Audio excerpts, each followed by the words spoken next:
이야기의 재미는 갈등에서 나온다. 갈등은 크게 네 가지 종류가 있습니다. 중심 갈등, 거시적 갈등, 미시적 갈등, 내적 갈등. 이야기 작법을 공부를 하고 있는 분들이라면 이제는 모르는 분이 없으실 것 같은 윌북의 사전 시리즈, 그 중에서도 새로 나온 책 트러블 사전에 나오는 내용으로 구성을 해보겠습니다. 네 가지 갈등 중에 중심 갈등은 이야기를 이끌어가는 척추에 해당합니다. 목표를 가진 주인공에게 어떤 트러블이 생기는 거죠. 이 궁극적 목표에 대한 트러블은 때로는 또 다른 캐릭터이기도 하고 사회 구조 혹은 자연재해 혹은 초자연적 존재 아니면 캐릭터 내면에 있는 자신의 또 다른 자아에 대한 문제로 발현이 됩니다. 이렇게 작품을 이끌어가는 에너지인 갈등은 큰 이야기에서의 거시적 난제로 다가오기도 하고 작은 이야기에서의 눈앞에 놓인 미시적 문제들로 놓여지기도 합니다. 다크나이트를 예시로 들어보자면 이 이야기에서 중심 갈등은 조커라고 하는 캐릭터를 꼽아볼 수 있겠죠. 철학적 물음을 던지는 빌런의 존재 자체가 배트맨 스스로 히어로에 대한 필요성, 이것을 되묻는 거시적 난제가 되어주는 거죠. 하비덴트와 여자친구 중 누구를 구할 것인가, 혹은 시민과 범죄자들은 서로를 믿을 것인가, 의심할 것인가, 이런 서브플롯에 해당하는 눈앞의 미시적인 갈등들도 동시에 등장을 하죠. 거시적 갈등은 작품을 아우르는 중심 갈등이 되어주고, 미시적 갈등은 큰 흐름 사이사이를 이어주는 서브플롯으로 기능을 해서 이야기를 더욱 재밌고 짜임새 있게 해주는 요소가 되어주는 거죠. 조커가 배트맨에게 던지는 이 선악의 딜레마, 이것이 배트맨에게 내적 갈등이 되어버리는 거죠. 이 내적 갈등이야말로 독자들이 캐릭터에게 빠져들 수 있게 해주는 입체감이 되어줍니다. 트러블 사전은 어떠한 인물이 내적으로 혹은 외적으로 겪을 수 있는 갈등이나 골칫거리, 다양한 트러블 상황에서의 사례나 심리적 소견을 말해주는 책입니다. 뭐 하나의 예를 들어서 읽어보자면요,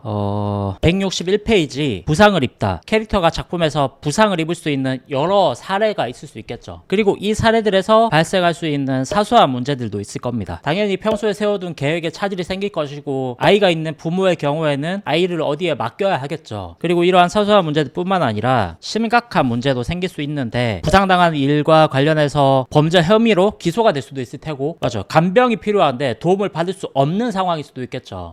만성 통증에 시달려서 진통제 중독이 될 수도 있을 겁니다. 그리고 부상 때문에 계획했던 일들이 거의 대부분 망가지거나 어긋나게 될 확률이 크겠죠. 이러한 결과로 생길 수 있는 감정을 보자면 당연히 불안감, 패배감, 우울감, 당혹감, 좌절감, 이런 것들이 생길 겁니다. 실제로 저는 한쪽 팔씩 한 번씩 다 부러져 본 경험이 있는데, 이 오른팔이 부러져서 깁스를 하고 다녔던 몇 달 동안 자존감이 되게 내려갔던 기억이 있습니다. 왜냐하면 생길 수 있는 이 내적 갈등, 이 영역 때문이었을 거예요. 다른 사람에게 의존하게 될 수밖에 없어서 관계에서 죄책감을 느끼게 됐었습니다. 독립성과 자립성을 상실하고 고통스럽죠. 맞아, 자존감도 흔들리고, 이 나를 동정하는 사람들에 대한 시선, 이런 게 되게 또 힘들거든요. 만약에 누군가와 같이 사고가 난 상황이다 라고 한다면 유일한 생존자로서의 죄책감, 이런 게 따라오기도 하겠죠. 이렇게 사고로 생긴 불안 때문에 부정적인 특성이 일어날 수도 있을 겁니다. 중독 성향, 통제 성향, 충동성, 감정 과잉, 맞아요. 이게 몸의 건강을 잃음으로써 마음이 건강하지 않게 되고 일어나는 이런 특성들, 당연히 기본 욕구에도 영향을 미치게 될 겁니다. 부상으로 인해서 높은 수준의 욕구에 초점을 맞출 수가 없게 된다. 비관적 태도를 가질 수밖에 없게 되겠죠. 예전의 능력을 잃게 되는 경우 스스로에 대한 무력감으로 자아가 손상이 될 것이다. 맞습니다. 막 너무 공감이 가는 상황이네요. 하지만 작품에서 이런 트러블 상황에 놓여지게 되는 캐릭터들은 비중 있는 인물들이겠죠. 이야기를 이끌어 나가는 인물일 겁니다. 중요한 인물이 아닌데 이렇게 깊이 다루지는 않을 테니까 이런 인물들의 경우에 당연히 이 갈등 상황을 극복해내겠죠. 인내하는 법을 배우게 될 것이고, 부상으로 깨달은 바가 있어서 공감 능력이 커질 수도 있다라고 하네요. 늘 어떠한 아픔들 뒤에는 성찰이 따라오니까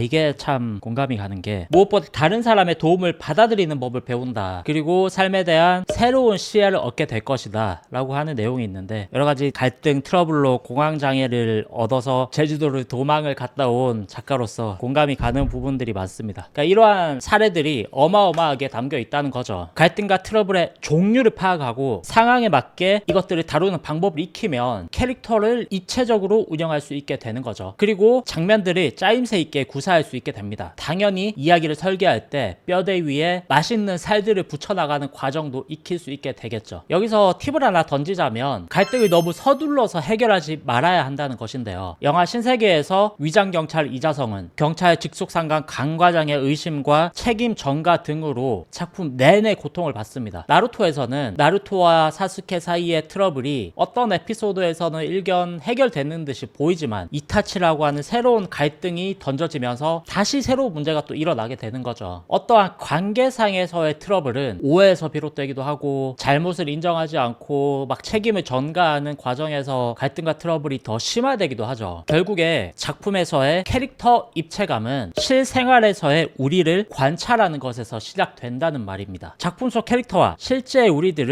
이어주는 접착체 역할을 해주는 것이 트러블 사전의 역할이기도 하고요. 입체감 있는 인물을 만드는데 좋은 가이드북이 되어줄 것이라고 생각을 합니다. 트라우마 사전 때부터 디테일 사전, 딜레마 사전, 캐릭터 직업 사전, 트러블 사전까지 이 사전 시리즈들은 기존 작법서들과는 결을 약간 달리 하고 있습니다. 인물의 내면이나 외면의 문제들로부터 발생할 수 있는 갈등이나 트러블, 이것에 대한 직관적 사례들을 다양하게 들려주는데 강점이 있는 거죠. 특히나 이 시리즈에서 6번째 책인 트러블 사전은 인물이 겪을 수 있는 내외적 트러블 상황, 여기에 포인트를 맞춰서 풀로 설계를 해줄 수 있게 도움을 주고 있는 거죠. 우동이즘.